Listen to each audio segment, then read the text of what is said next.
Right. Um, Guys, some apologies up front.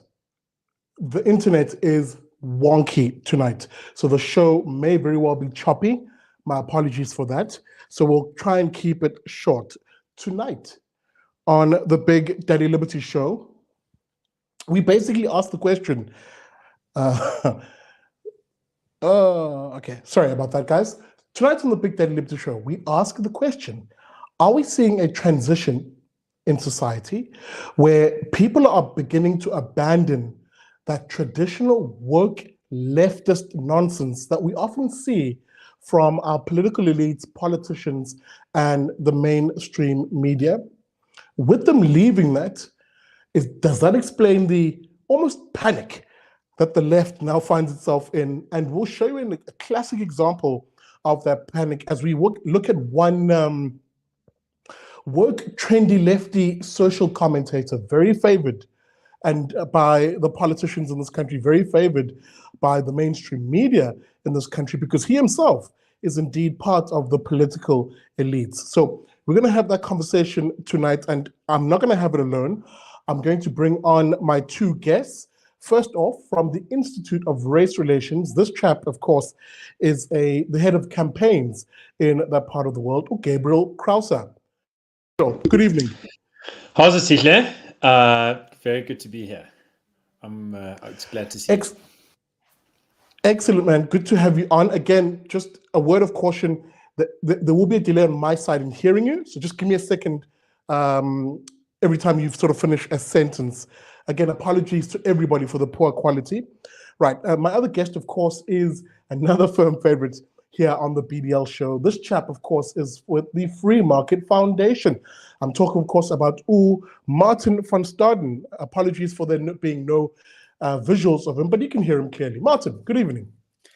Hey, Sizwe, yeah, thanks for having me on, and apologies for my camera not working tonight, but I still think we can have a nice laugh at our social justice friends getting all panicky about a post-ANC EFF South Africa.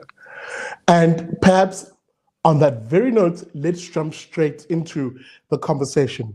There is a panic, moral and otherwise, by the left in this country, who perhaps seeing the polling, reading and feeling the national mood, which is desperate for change, and of course seeing their power to dominate the airwaves, right? The power of being the loudest voice in the room ebb away thanks to social media and alternative ways for people to communicate, often bypassing politicians and the political elites and the mainstream media.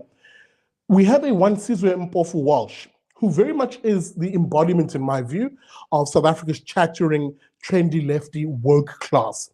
This is the video that was posted online by this chap. Listen to what he has to say, and my two guests will help me unpack the points he makes and just really, if not laugh, definitely rebut some of the central tenets he argues, as he argues effectively in defense, or rather, he argues against liberal democracy, the foundations of freedom, and effectively argues in favor of the status quo. Leaves power. It's no longer a national government.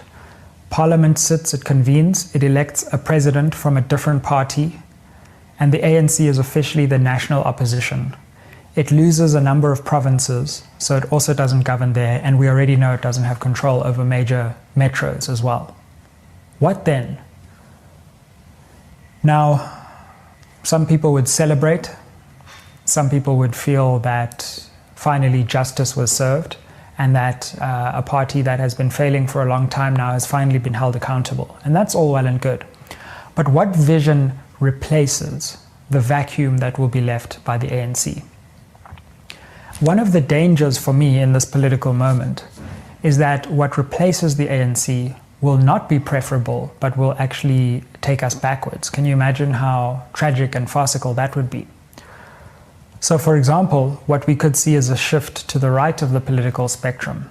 What do I mean by that? We could see a reversal in calls for racial justice, a watering down of legislation like black economic empowerment legislation, which, although poorly implemented, often is still fundamentally geared towards the process of racial justice. We could see a watering down of calls for land justice. We could see greater power given to the spokespersons of a bizarre ideology of free speech, where displaying the apartheid flag is protected, but the singing of the song Dubuli Bunu is lamented.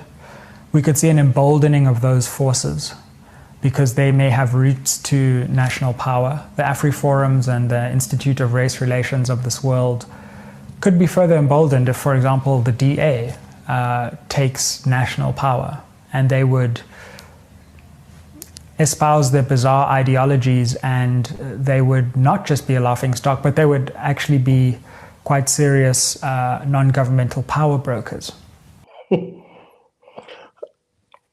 Okay. That last point you make of laughingstock, I'm going to begin there. Gabriel, it's hard not to laugh at this. Dude, I couldn't avoid laughing at it. In fact, I saw there was a tweet out there from a chap called Richard Wilkinson, who said, I dare you to try and watch the whole thing through with a straight face. And I failed. I think that, okay, where to begin? I'd like to begin with the end, actually, with his bizarre notion of free speech comments about Dubule Bunu and the sort of the idea of what should and shouldn't be protected. Gabriel, can I pause you for a moment? Yeah. Because you're getting to the meaty bits. Okay. Let me do it this way. Let me do it this way. I'm going to play snippets here, and I want us to unpack them. There's only 4, really, because there's 4 substantive points he makes. The first is, he speaks of the notion of a vision replacing the ANC. Let's quickly actually unpack that. What is the ANC's vision? In this regard, I'm talking about the National Democratic Revolution, race-based ideology, effectively, and legislation, and statism. Help us begin there, Gabriel. When we look at the ANC's vision, what are we supposedly fearing losing here? Or when we talk about the National Democratic Revolution, for example? So the National Democratic Revolution is an ANC end goal that's been around at least since the Morogoro conference around 50 years ago. And the idea there is that first South Africa becomes a democracy, everyone can vote, then you grow in the name of black nationalism, a black bourgeoisie, and then you impose full-blown socialism, which then becomes a communist utopia. This is something inside the ANC's Umrabula documents, which are re-ratified every year. At the ANC policy conference, President Ramaphosa spoke repeatedly about the need to pursue the National Democratic Revolution. I remember when I first joined the Institute of Race Relations, Dr. Anthea Jeffrey, PhD in law, who came back to South Africa to understand the ANC, has been reading these documents. And she said to me, you should read them too. So I did. And it was amazing to me how clear it is. The ANC's major point in 2019 was that the SACP, the South African Communist Party, was being left too far out, that it needed to play a larger leadership role, and that the foremost next step in the agenda needed to be expropriation without compensation. Why? Because the ANC in its own document says that it's become afraid of a middle class getting too big for its boots and feeling independent of the government, and therefore feeling prepared to vote in a new party to govern South Africa, and thereby leaving the ANC out in the cold. So it's not actually an accident, in a certain sense, that the ANC has left over 20 million people to sleep on government land, like vassals, that the Bantustan system, where the apartheid government said black people in rural South Africa can't own their own land, has been perpetuated by the ANC. It is core to their ideology that the government should be in charge of people's lives to the maximum extent. That is the goal of the National Democratic Revolution. And I'll say a final thing about that. Today, we at the Institute of Race Relations have launched a campaign to oppose the expropriation bill, which was re-endorsed by Ramaphosa only a week and a half ago. That will achieve expropriation without compensation. That can be passed with just the ANC's vote. It's the kind of thing that the ANC really wants to do. It's the kind of thing that's been tried in Venezuela. It's been tried in Zimbabwe. It's been tried in every major socialist utopia and experiment that there's been, and it's always failed. So Sizwe's claim that the ANC is not in charge or it's about to lose power is, insofar as he's saying it's about to lose power, he might as well say South Africa is about to get a chance of getting really widespread title deeds, really widespread economic growth, really widespread freedom and opportunity for ordinary people to improve their own lives. And let me get into this insofar as, Martin, I must bring you in here, because this first area that I want us to unpack is the scaremongering that Sizwe is effectively implying that with the loss and the waning of power of broadly the ANC, and with it, of course, its body of ideas that are represented by not just the ANC, other parties too, like, the EFF or Julius Malema, BLF, for example, albeit it's not in parliament or not even an official, or rather it's not a registered party at the moment. It's this ideology that he's so afraid that we're going to lose if the ANC loses, or we continue on this current trajectory, where he argues that it's a shift from this status quo to what he calls the right, the rise of the right. On this particular point, Martin, this is where I wanted you to chime in about what replaces the ANC's vision. The other area is, of course, the ANC believes in a race-based ideology, whether it's picking winners and losers in society based on race, or writing legislation to favor one race or the other. It's a race-based ideology. Sizwe is afraid that we're going to see the end of that. Yeah, and I mean, he provides, if you read between the lines and Sizwe, you know exactly what he wants to replace the ANC with, and it's more of what Gabriel just said. He comes from a particular political family, and that family is with the EFF, and I believe Sizwe himself is an EFF supporter. And we should remember that the constitutional amendment to bring about land property confiscation, or EWC, was defeated in December of last year because the EFF thought the ANC was not going far enough in its proposal to allow for the compensationless confiscation of primarily agricultural property. So when he warns us against the move to the right, he's in fact batting for a move even further to the left, because he doesn't think the ANC has gone nearly far enough. But I mean, what Gabriel just said, I mean, it's effectively a protest against freedom, and that's what I noted on Twitter. It's that he puts this word bizarre in front of free speech, but effectively he thinks that freedom itself is bizarre, because he says that getting rid of BEE is going to be a problem. Getting rid of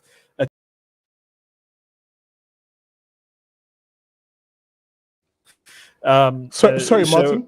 Yeah. We lost you there for a second. Sorry. You at the point saying, getting rid of BEE is a problem. But Yes, before you get into that, I wanted to also include the following point. Sure. Where the ANC favors race-based ideology, race-based laws, they also favor what we broadly call a statism, the idea that the government should run and control all, or most, if not all, facets of society. He's also fearful of that element being lost in favor of this new dispensation.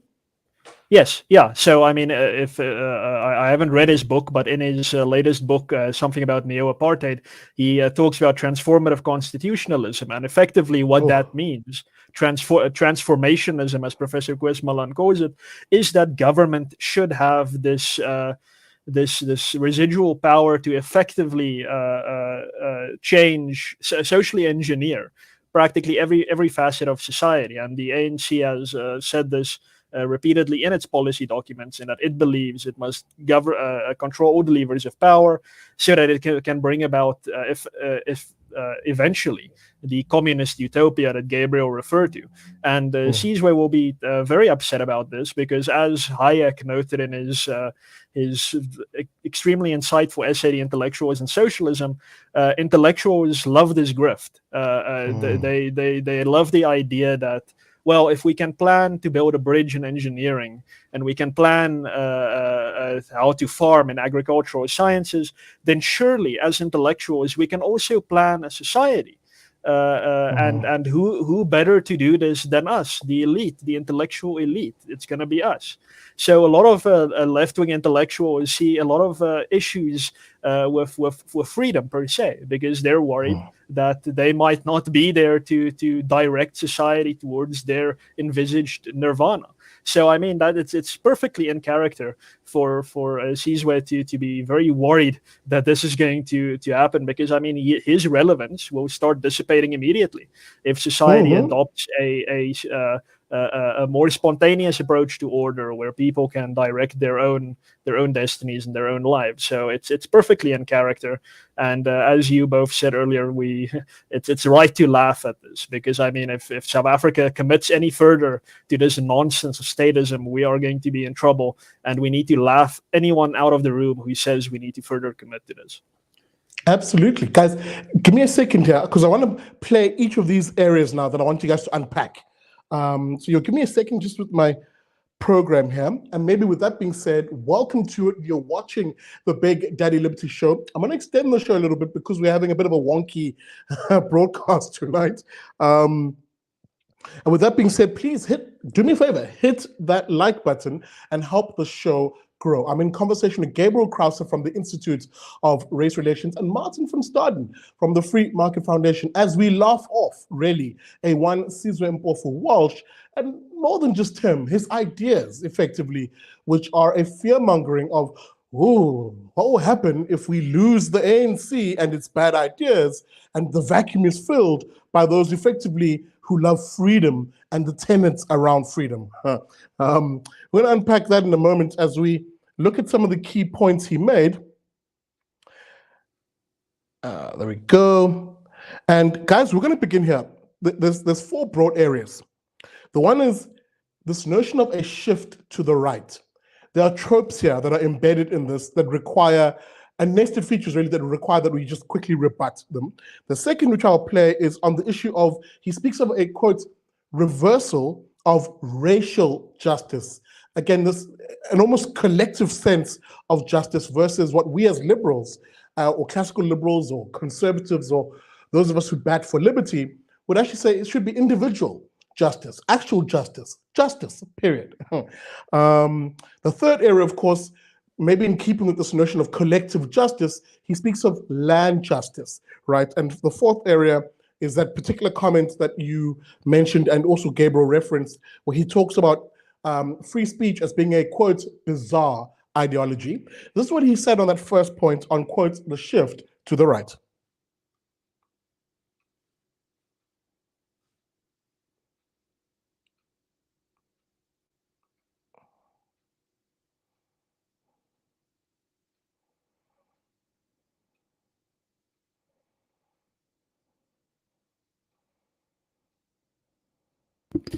Lally sound.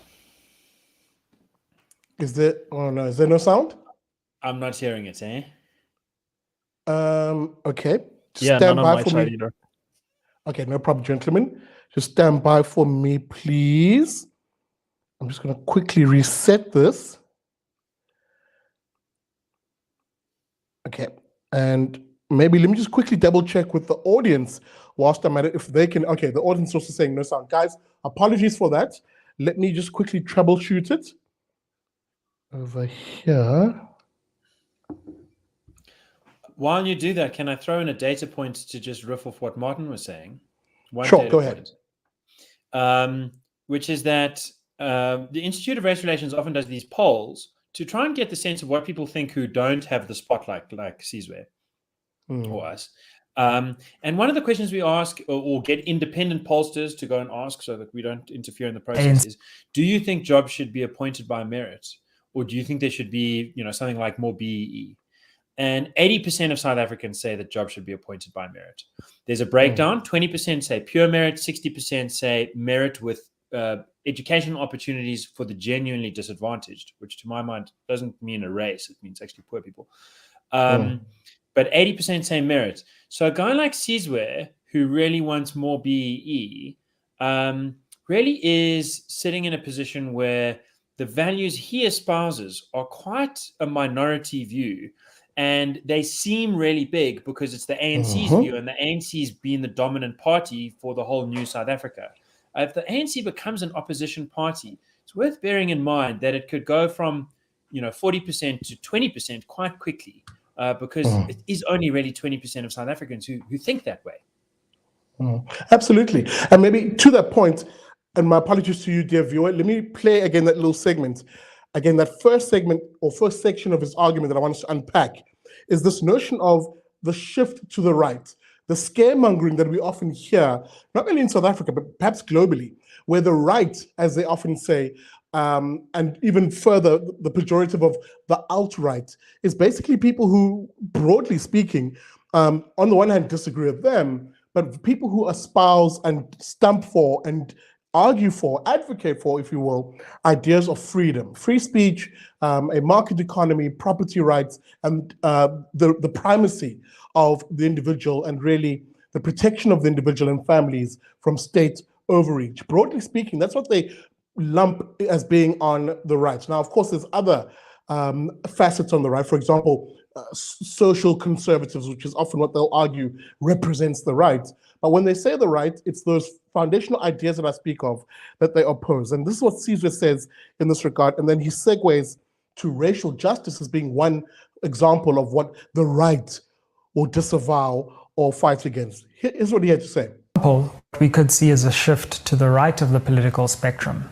What do I mean by that? We could see a reversal in calls for racial justice, a watering down of legislation like Black economic empowerment legislation, which, although poorly implemented, often is still fundamentally geared towards the process of racial justice. We could see. Martin, I'll begin with you, but I'll come to Gabriel immediately after that. Those two features.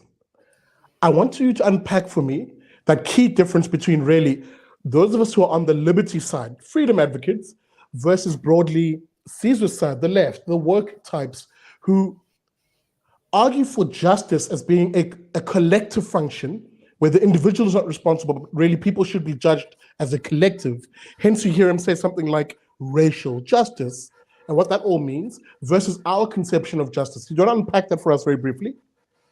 Yeah, of course. I mean, we have a very, I guess, a very traditional approach to justice, which I guess puts us more on the right.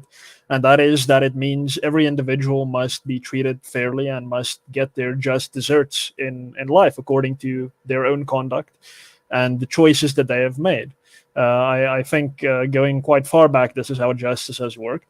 But the left has, I mean, mostly in the last century or so, really come to adopt this idea that if you're part of a victimized group, then you are owed some kind of collective justice. Now, I mean, the left also, I mean, quite funnily in the United States, for instance, and even in Europe during a part of the previous century, was very much in favor of free speech and some of these values, and far closer to liberty than what Sizwe represents. So it gets quite confusing.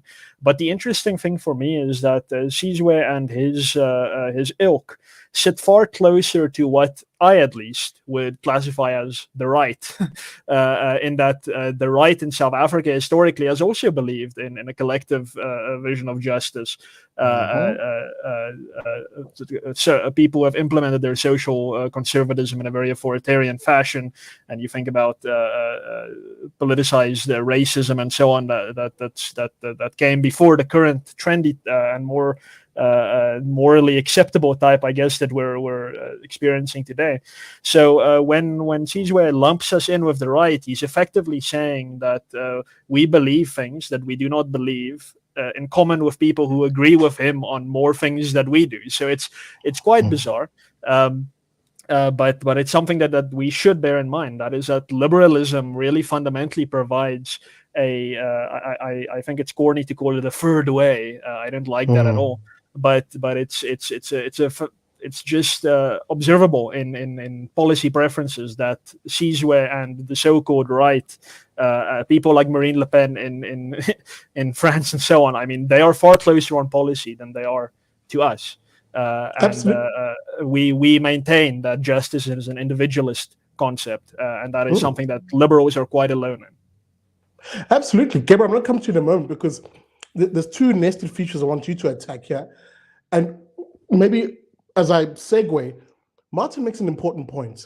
Those of us who are actually freedom advocates, those of us who stand for liberty, often find ourselves falling foul of both, quote unquote, the left wing and the right wing, when both of them, for whatever individual outlook, oppose freedom on a given issue, right?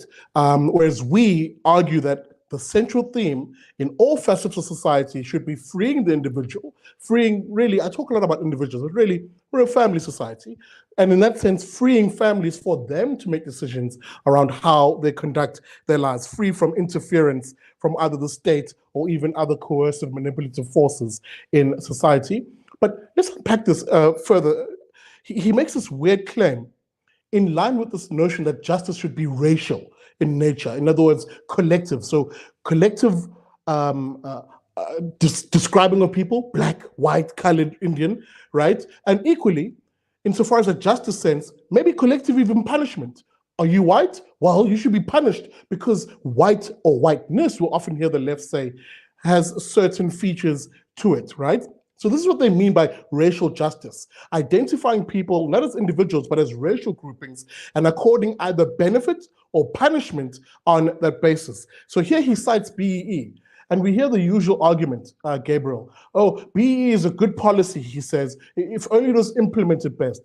Please, Gabriel, can you disavow this notion, if not once and for all, at least on this channel?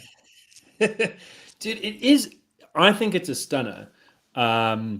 The idea, it's like, apartheid's a really good policy. It's just not being implemented well. It is if you go back and read the record from the 70s, that was what proponents of that regime at the time were saying. They were saying, exactly. You just need to tinker around the edges, just change some few things with the implementation. This policy is actually the best idea. It's just not being implemented properly. What is BEE? The idea of BEE is that it's so confusing to figure out if someone has seriously been given the short stick in life. It's so hard to tell if someone is poor and hungry. It's almost impossible to tell if someone's an orphan with no parents, with no prospect of survival. It's a 5-year-old baby on the side of the road. That's where I think the government should be stepping in and helping out. Give that kid some food. If there's no one else, if there's no family around to take care of an orphan, surely to goodness, the government should be taking care of the orphan, giving it some schooling. That kid gets through school and gets a university degree. That's an amazing thing. You can subsidize a bit of education. Perfect. But the BEE theory is that it's so hard to tell if a human being is in that kind of position or in the kind of position that Sizwe Mpofu-Walsh was in as a kid. And I say this as one of his earliest friends. And by the way, I think he's quite a sweet guy. He's got very wrong-headed ideas, but he's a sweet guy. That guy grew up with a silver spoon in his mouth. To think that he needs a special leg up, having gone to private schools, I was living there in the poor community. He was there in the gated community. He was going to those nice private schools without needing a scholarship. I couldn't get an education without a scholarship, basically. Sizwe then went off to Oxford after being at UCT and wanting Rhodes to fall. He got a Rhodes scholarship.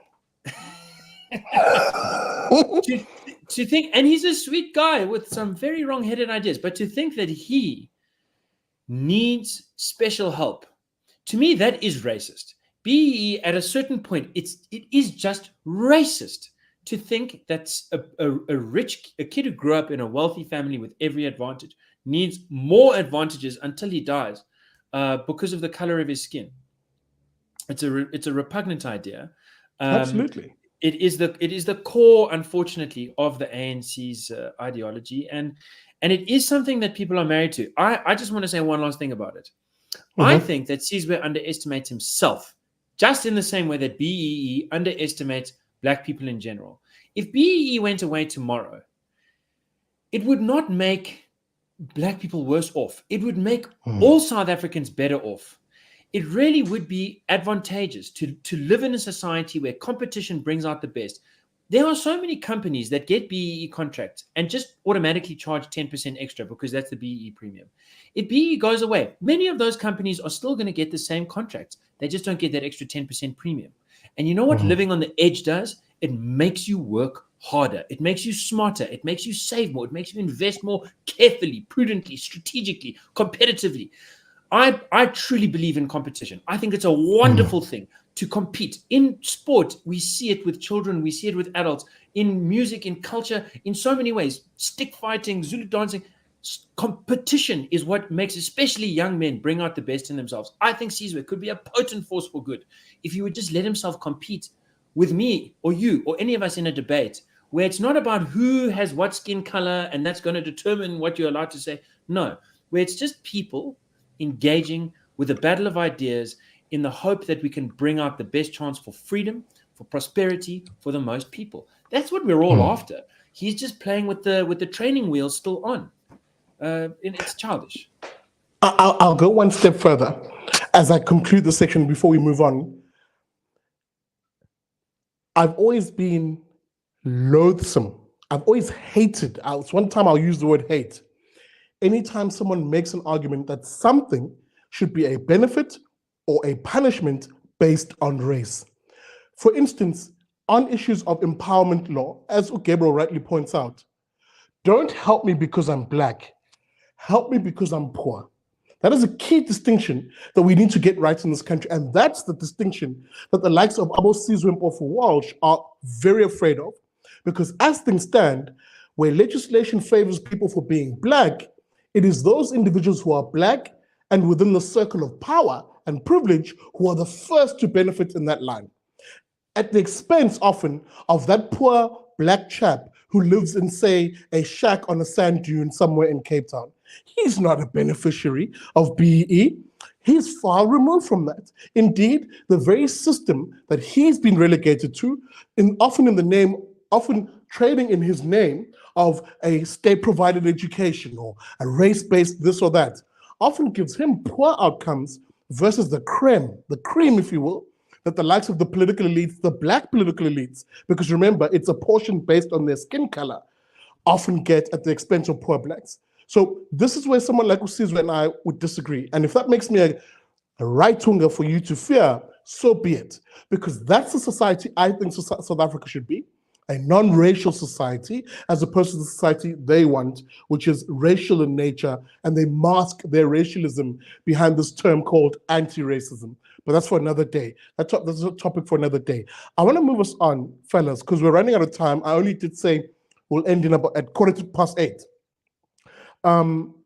He then moves on to that second area I want us to attack. Again, the collectivist notion, land justice. Here, effectively, he's saying he's afraid we're seeing a move away from the state deciding, or the state having the power to decide who can have land or property rights versus who can't. To a system where the market decides, and really those of us who want to be property owners should have property rights across the board. To him, that is a scary, scary prospect. This is what he had to say on that particular issue.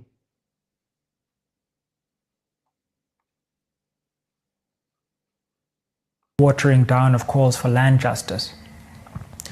We could see greater power given to the spokesperson.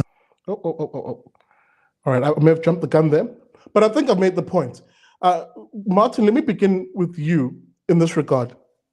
It's a bizarre notion, and I hold it is a bizarre notion that people believe that the very same government who we complain about on a day in, day out basis as being inefficient at that, bad at this, messing up with that, often costing lives. Somehow that same government now should have the power to decide who has property rights and who doesn't. Martin, that's a foolish notion. But it won't be that government, Sizwe. It will be the better government of Julius Malema.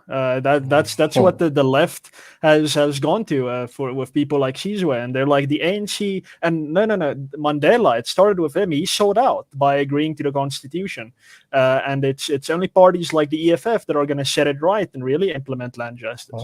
And for me, the most bizarre thing about it all is that land justice is a perfectly legitimate idea, and in common law and in liberalism and in libertarianism, we know this by the term restitution.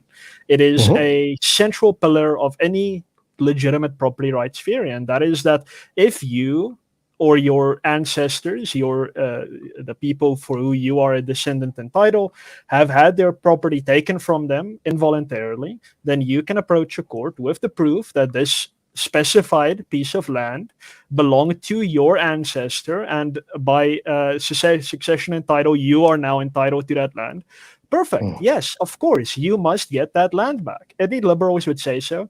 I say this, and I may be corrected, but I think AfriForum says the same thing.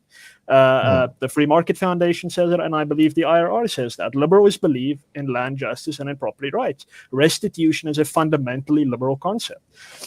But that's obviously not what they have in mind. They say that there's this abstract idea of land in South Africa. There's this thing that you can't really touch, and this thing was taken from black people by white people, and it must just be handed over as if it's this one incorporeal idea that just gets transferred between racial groups.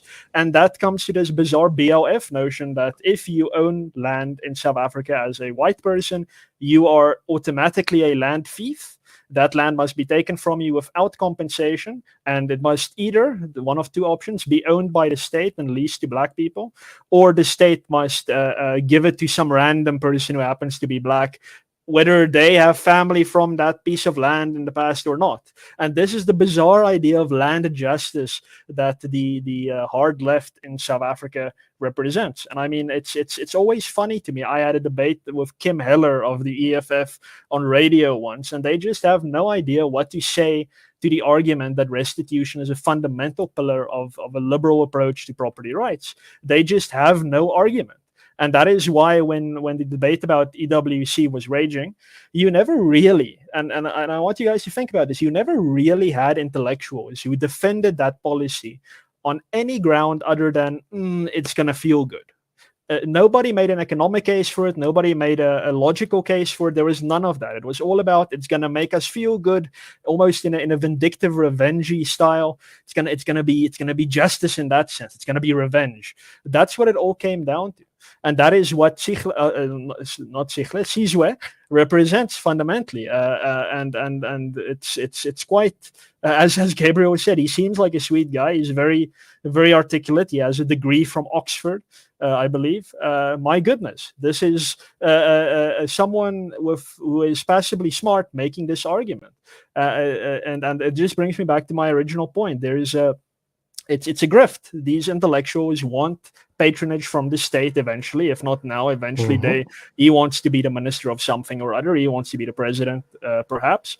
And that's the issue. It's not about him actually believing this. I cannot imagine that he actually believes this nonsense, because it's so easily refutable. We should just give him the Ethics of Liberty by Murray Rothbard, who he would regard as a hard right-winger, where he makes the argument that if you are in possession of land that was stolen centuries ago, you must give it back to its owners. My goodness, a hard right-winger makes this argument.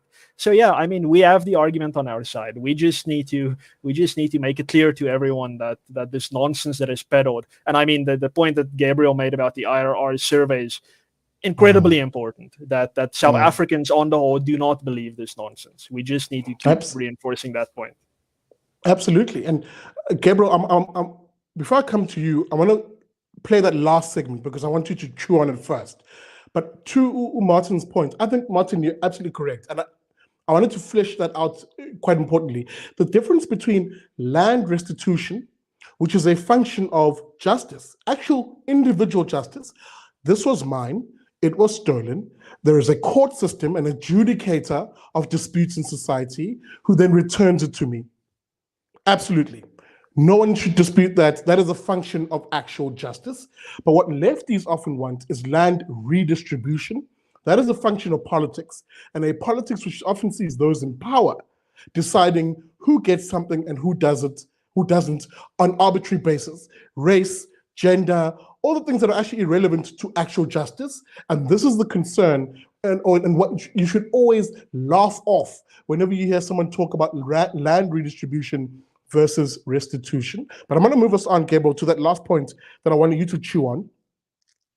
And let me bring... While you load it up, let me just say that on the restitution, bizarre I think I'm ideology right. of Sorry, free bro, speech. just a moment, everybody, just a moment. The software doesn't allow, it just sort of plays it in. Gabriel, you were saying? So sorry, Sizwe. I just wanted to say on restitution, I think I'm right in saying that in 2018, when the EWC thing first hit Parliament, over 95% of restitution claims had been settled. In other words, that was a part of the system that was being implemented. It was one of the few things that was being relatively successfully implemented. And part of the reason for that was that a lot of people wanted the cash buyout instead of getting the land, because they wanted the cash to be able to move to a city to get a job, because unemployment is the biggest issue and people want the cash to be able to get themselves in a position where they can get a job.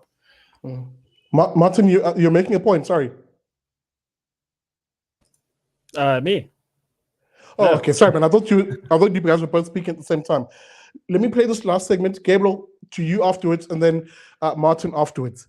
This, of course, is the coup de grace. This notion that free speech is a, quote, bizarre ideology. Just listen to this. See greater power given to the spokespersons of a bizarre ideology of free speech, where displaying the apartheid flag is protected, but the singing of the song Tubulibunu is lamented.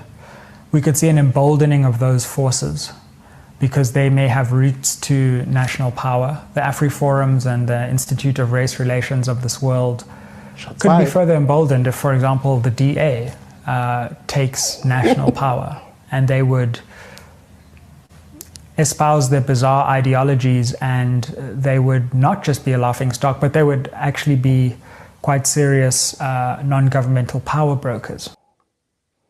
Oh, Sizwe, you trendy lefty woke dolt.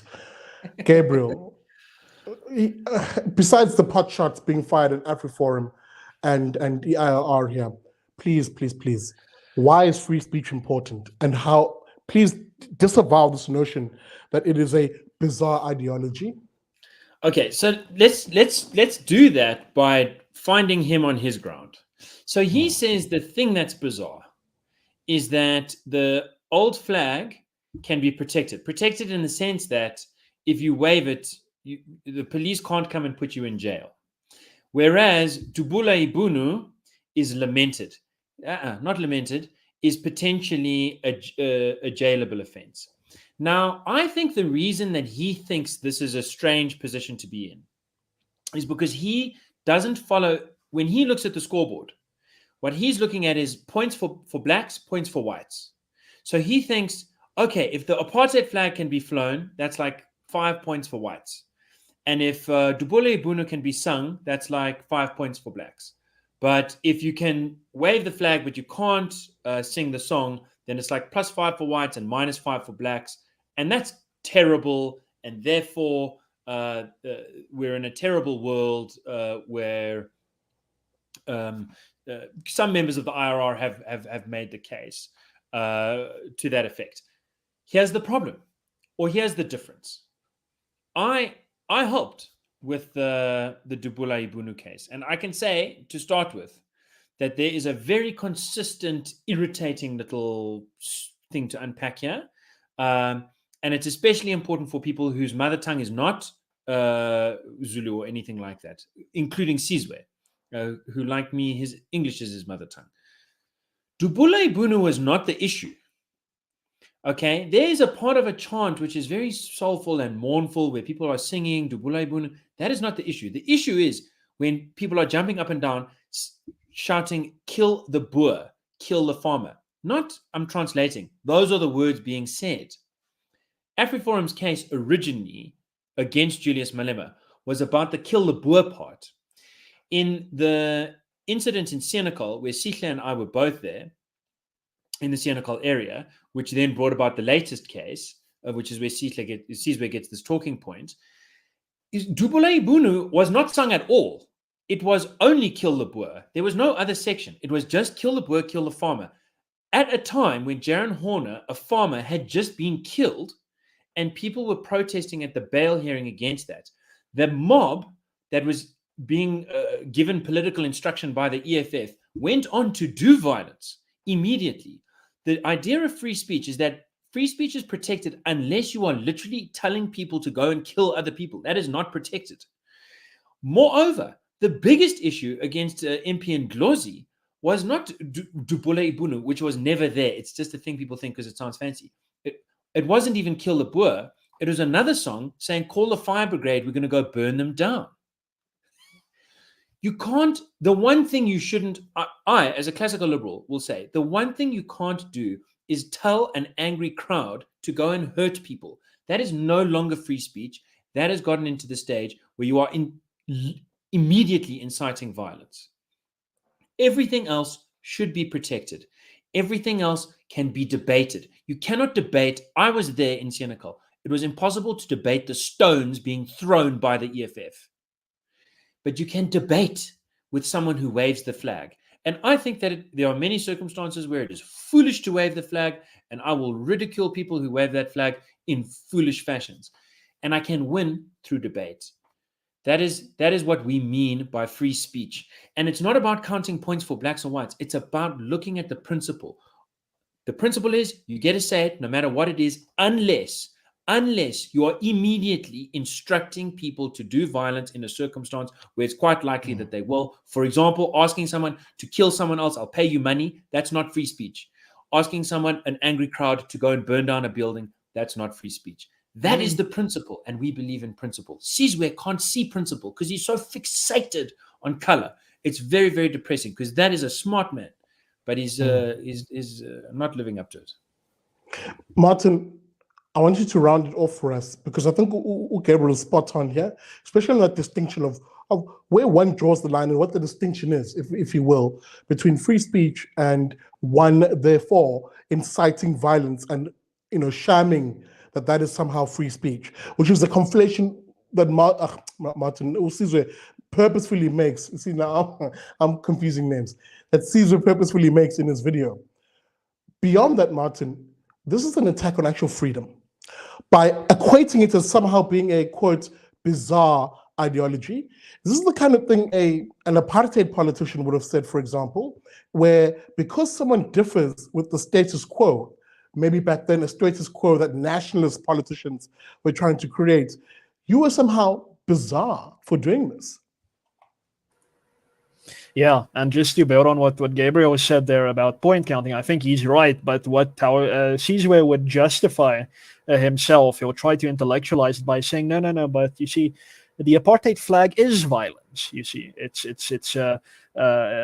the song also calls for violence, but similarly, the apartheid flag is violence on some other level, and this is the new thing amongst critical theory inspired leftists over the last while, and that is effectively that these smiling at someone, for instance, is a microaggression, it's violence, and that ultimately means it can be met with violence, and therefore the old flag can be banned, and policemen can come after you with guns, because what you are doing by waving the flag is you're committing mass violence against the black population in South Africa. That's the intellectualization of this nonsense. But I think Gabriel is far closer to the reality and how Sizwe interprets it, and it's point counting for whites and for blacks.